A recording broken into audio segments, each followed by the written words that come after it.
Well, yes. We had, should we talk about this? If you want to. Yeah, so we could have potentially not walked on the road. That 0.7 miles that you're talking about in particular, we could have potentially not walked on the road. There's a trail, there's lots of trails over there, and it's quite nice. There's like hiking trails, and there's even a flashing light that says pedestrian crossing Mm-hmm. on that road where there's no sidewalk, but there is a hiking trail. So which also makes me think how do people that want to go hiking get to that hiking trail? I guess they just get to it from the other side where there is a sidewalk, hike, and then turn around. I would think specifically for that crossing, it's a little bit jumping ahead of your story, but there is the camp access that would allow campers to go across that. And that would be the primary reason. Okay, that makes sense. So, yes, so speaking of the camp access, we walked the first day on the main road, and then I didn't like it. I didn't enjoy that experience. So I was looking for an alternative path, and I saw that there was a trail over to the side. So I said to Mike, let's go on this trail tomorrow. He agreed. And then you agreed. I'm talking to you. I'm talking to the camera, but I'll talk to you instead. You agreed, Mike. And then on the second day, we went backwards. So we went to get on the trail, realized it was at a Boy Scouts camping facility, and we would have had to walk through a parking lot and then past a bunch of picnic benches and like where the cabins were. So I was down to do that. You were not. Mm-hmm. There were posted private property signs, but there was no one there. There was no one in the parking lot. And there was that we no could one. see. Yeah, it didn't seem like there was anyone there. And the camp was definitely closed because of COVID. There were no Boy Scouts there. So I personally didn't think it was a big deal. I didn't think anyone would mind if we just walked through since it was such a short distance, but you didn't like the idea of it. So we decided not to walk in through the camp. But the next day we thought maybe it's just a short distance. If we come out through the camp, it won't be a big deal. Mm-hmm. So we started walking in, but then there were posted private property signs. Like one sign, though, not signs. There was one posted sign in that trail. Yeah. We knew it would probably be about half a mile away, but ultimately we ended up just going back to the road and walking on the road. Well, we saw some people. You saw some people. I did not see the people, and I wasn't worried about the people. I was more than ready to just speak to the people and say, oh, I hope you don't mind. We're doing this walking project. We didn't want to walk on that road where all the cars are, and we figured since the camp is closed, you wouldn't mind if we just cut through. Do you mind? And then if they said yes, I'd say, okay, we'll turn around. So sorry. Bye. Mm-hmm. But I personally just think that posted property signs in the woods are stupid. Mm-hmm. That's my personal opinion. So I think even though I like rules and I respect rules and I follow the rules and I follow the law, I'm learning this about myself. I guess I don't really respect that one rule. Well, you were saying that when you grew up and you would go to the cabin that your family had in the summer, there were posted signs and then people were behaving as though they didn't exist. Yeah, that's true. Behind the cabin that my family had, there was what I considered to be a mountain at the time. It was in Pennsylvania, so it's probably more like a hill. I don't know. There's probably people listening that are from the West Coast. And it was a big hill. There were lots of trees. There were deer back there. There were foxes back there. And it was nice hiking. And yeah, I mean, our cabin had some of that property was owned by us. Some of that property was owned by our neighbors on either side. Some of that property was owned by people that lived on the other side of the hill that we didn't know.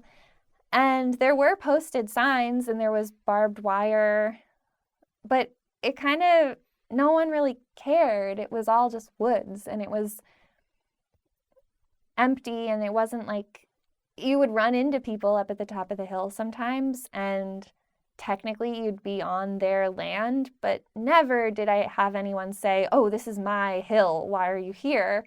They would say, "Oh, did you see that deer over there?" Or "Look how pretty it is." Or "Hi, how are you?" Like it would be human to human interaction. It was never get off my land. No one ever. And it was Pennsylvania Mm-hmm. where people have guns and stuff. I don't know. But it felt fine. Right. So when I see that now, especially in the woods, I guess it just reminds me of being a kid hiking behind our cabin and the posted signs not really meaning anything. Right. So, for starters, Jesse's being very charitable. We fought about this for a half hour afterwards. We did. So, Jessie is being very delicate in how she's describing the situation. I am of a different opinion, and I will start by saying instances where I think it is reasonable to go ahead and do this.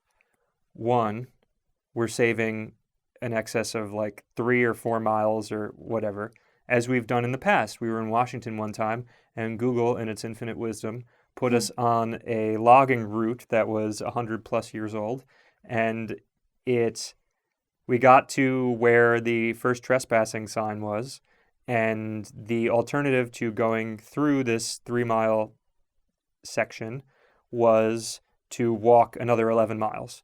So it was not something that was practical, so we had to push forward. 2, there was almost certainly going to be nobody there during the entirety of this time. So that is another reason that, if I can weigh the benefits of doing this versus how I'm going to see somebody, that makes sense to me too. Also, if there's going to be something that's exceptional to see along the way, certainly that can become part of the consideration. Mm-hmm. In addition to that, the fact that when we did make this attempt, we were going through or coming from an area that was already a trail versus just starting into essentially a driveway. There's a plausible, okay, we're here, This trail that we tried to walk on the other day. Yes. Yes, we were. So all of those were reasons why potentially it made sense. Why it didn't make sense to me was that it's a Boy Scout camp. We're on Staten Island, which is a city, not the country. And for some reason, there are grown men just hanging outside in the Boy Scout camp on a Thursday. You saw some grown men. Yeah, Jesse seems to maybe think that I didn't see these people. No, I just didn't see them. I saw them from a distance away. I had agreed to go through this area under the idea that it was not reasonable to think that there would be people there on a Thursday when the camp had been closed for months. Yeah. There were people there. We're in Staten Island, but we're also in the city. And also the distance to go through the trail versus the distance to walk on the road is the same amount of mileage. I am very comfortable with walking on the road, Jesse less so. Yeah, I'm not. But it is not anything we haven't done on our previous walks. It's true. We know how to do it. And I guess that for me, I think there's like an equal amount of danger, which is to say very little danger in either instance. Yeah. But more than that, I just don't want to have to contend with people that feel like you're on my property, especially like a Staten Island Boy Scout man. Like, just either you go, because one of the way that Jessie described how she was going to talk to somebody, very reasonable. When we were talking about it that day, Jessie was using things like, "Oh, I'm so glad you're here. Where is this place? Where are we?" Well, there were so many different options. What I was saying is I could feel out who this person is, and then I could choose. It's like a choose your own adventure of how you talk to them. You could kind of just say, oh, you have such a nice property. I hope you don't mind if I walk through. Or, hey, this is what we're doing, and is it okay with you if we continue forward? Or, oh, wow, we were hoping we'd run into someone. We saw that this was posted just a couple steps back, and we were wondering what this actually is. Do you mind if we walk through? Or, oh, no, sorry, I didn't realize this was private, which is the only one that would be a lie. And I would be less likely to use that unless it just seemed necessary for some reason. Right. So my inclination here is that I know from the second I go past a trespassing sign that I would have to be pleading ignorance or really just ignoring the property rules.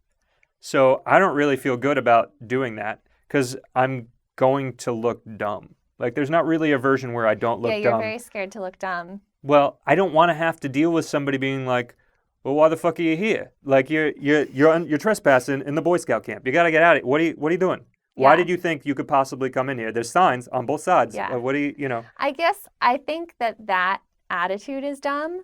So I don't really care if they think that I'm dumb because I already think, well, you're dumb for thinking that you own the woods. Like, I personally think that is dumb. But we wouldn't And be, so they wouldn't be I owning don't the really woods at that care. point. We would be in the camp. Yeah, but it's still just the woods. I'm not going into one of the cabins. I'm not even sitting at their picnic tables. I'm not loitering. I'm passing through. That's all. Yeah. Moving forward, passing through, not causing any harm, not doing anything that could hurt anyone. I'm just moving through. Yeah. I don't have a weapon on me. I'm not there to steal anything. I'm not doing anything else like that. The sign also says, it does say no trespassing, but it says no hunting, fishing, camping, hike. It doesn't say hiking. It says spitting. I don't know. Like, it, Trespassing and hiking are the same thing. Like, you're going through. You're making an argument that's not a thing. I'm making an argument that's not a thing, but you like And the word that's the- superette, and so. And that's the pleading ignorance thing. You're going to start making things that are like slippery when it's like, clearly, you're not supposed to be on there. And maybe It's just that I know, but I also don't know for sure. Because what I know is that a lot of people put up those signs purely because they own the land. And when people are building fences or looking at the deed for the land, it's marked. It's just marked. They just know where their property line is, and they just want to know where their property line is, and that's it. And they don't actually care if someone walks a little bit through it. I do know that. I don't know who these people were. To surprise a group of old men at a Boy Scout camp in Staten Island. That's just, I don't think that, I think trespassing signs in the city have a different weight than trespassing signs out in Pennsylvania.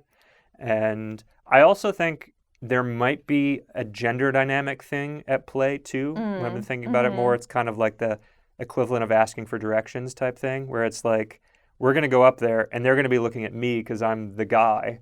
And like, why are you here? When really, like, you could navigate around this situation potentially. Yeah, I mean, you're from Long Island. I feel like potentially the attitude, the sort of stereotypical attitude from Long Island is similar to the stereotypical attitude of people from Staten Island. And I do agree. I mean, I think the fact that I'm female, maybe has something to do with the fact that, like, I don't care if these men from Staten Island think I'm dumb. They probably think I'm dumb anyway. Mm-hmm. So whatever. I know I'm not dumb. I know I'm just trying to walk through. I think they're dumb. So it's not really any of my business what they think of me anyway. So. Yeah. But if they let me walk through, great. Yeah. If they don't, whatever. We'll turn around. We already turned around anyway. Yeah. So that's the story of trespassing on Staten Island. We'll see if there are any other situations which would potentially merit trespassing in order to further our goals. We'll find out. We'll keep you posted. Yeah. To that, we'll keep you posted in a bright orange sign that describes why we're doing what we're doing. Yeah.